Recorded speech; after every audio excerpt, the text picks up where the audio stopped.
পাহাড় সম প্রত্যাশায় পানি ঢালবেন না। হয় কি, ওই পানিতে যে পথটা পিচ্ছিল হবে সেখানে নিজেদের পড়ে যাওয়ার সম্ভাবনা থাকে। বলছি এই সরকারের কথা। সরকারের অবশ্যই অনেকগুলি ভালো দিক আছে, কিন্তু যেখানে একটু কথা বলা দরকার সেই কথাটা বলছি। বিশেষ করে বইমেলা এবং শিল্প সংস্কৃতির কয়েকটা বিষয় বলি। প্রথমত বইমেলার কথা বলি। হুটহাট করে ঘোষণা আসে যে এত তারিখে এত তারিখে বিকেল থেকে। কেন ভাই? বইমেলা হলেও, ফেব্রুয়ারির বইমেলা হলেও প্রতিদিন 3টা থেকে রাত 9টা পর্যন্ত, ব্যাস। আর শুক্র শনিবার দিন সকাল 11টা থেকে রাত 9টা পর্যন্ত। এটার ব্যত্যয়টা কেন হবে বলেন তো? ওই ঢাকা ইউনিভার্সিটি পরীক্ষা এই দেন 2টা থেকে, ওই অমুক অনুষ্ঠান দেন অমুকটা থেকে। কেন? মানে বইমেলার গতিতেই চলবে, অন্য কিছু তো অন্য কিছুর গতিতে চলবে। ঢাকা বিশ্ববিদ্যালয়ে ভর্তি পরীক্ষা বা অন্য কোনো পরীক্ষা তো বইমেলার মাঠে হচ্ছে না, তাই না? তো বইমেলার মাঠে না হইলে তাহলে বইমেলার পিছনের আগানের এইসব দরকারটা কি? অমুক দিবস কমিয়ে দেন। আচ্ছা, ধর্মের সাথে বইমেলার সংঘর্ষটা কোথায়? বইমেলায় কি শুধু সব মুসলমানরা আসে?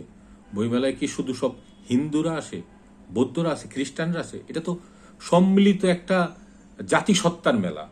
হ্যাঁ, যে যার ধর্ম যার যার মতন করেই পালন করুক। আর আপনার ধর্ম পালন করতে গিয়ে আমারে বন্ধ থাকতে হবে, আমার ধর্ম পালনকে আপনার বন্ধ থাকতে হবে, এটা তো মাইক বাজাচ্ছে না। মাইকটা বন্ধ রাখুক, অসুবিধা নেই তো।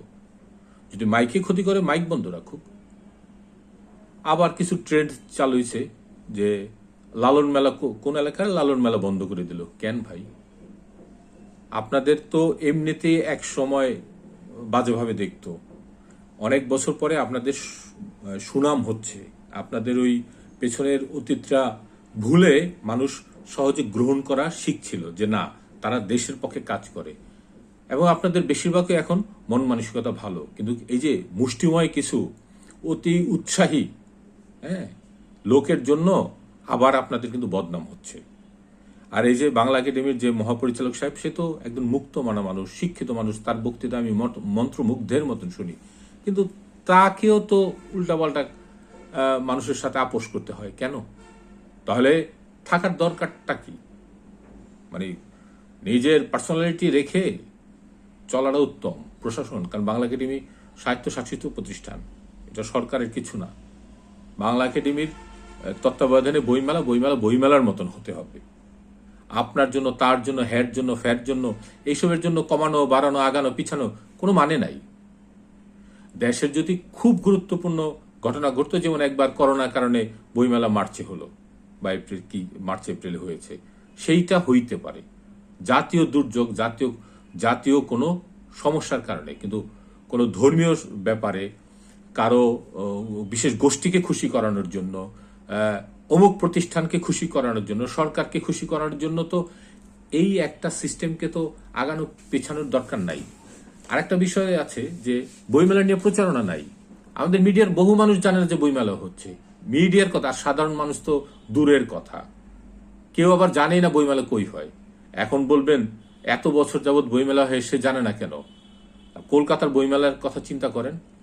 ওরা বিলবোর্ড দেয়, রাস্তার মোড়ে মোড়ে বিলবোর্ড দেয়, ওরা অনেক কিছু প্রচারণা করে। আর আমরা মাসব্যাপী করার পরও আমাদের কোনো, এটার কি কয় শব্দটা, চেতবেত নাই। জিনিসটা খুবই মানে ক্লান্তিকর একটা ব্যাপার।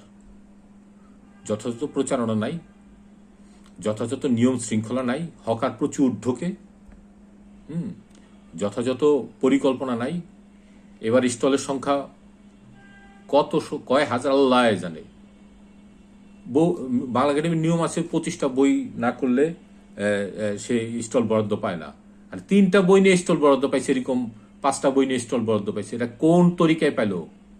কোন ক্ষমতা বলে পাইলো? এটাও তো আমাদের জানা উচিত। স্বাধীনতা মানে এই না যে আমি যেখানে সেখানে সবকিছু করে ফেলবো, তাই না? ওই হুমায়ুন আজাদ একবার বলছিলেন না, বাঙালি থুথু ফেলতে শেখে নাই। কথাটা একদম যথার্থ মনে হয়। আমরা আসলে থুথু ফেলতে শিখি নাই।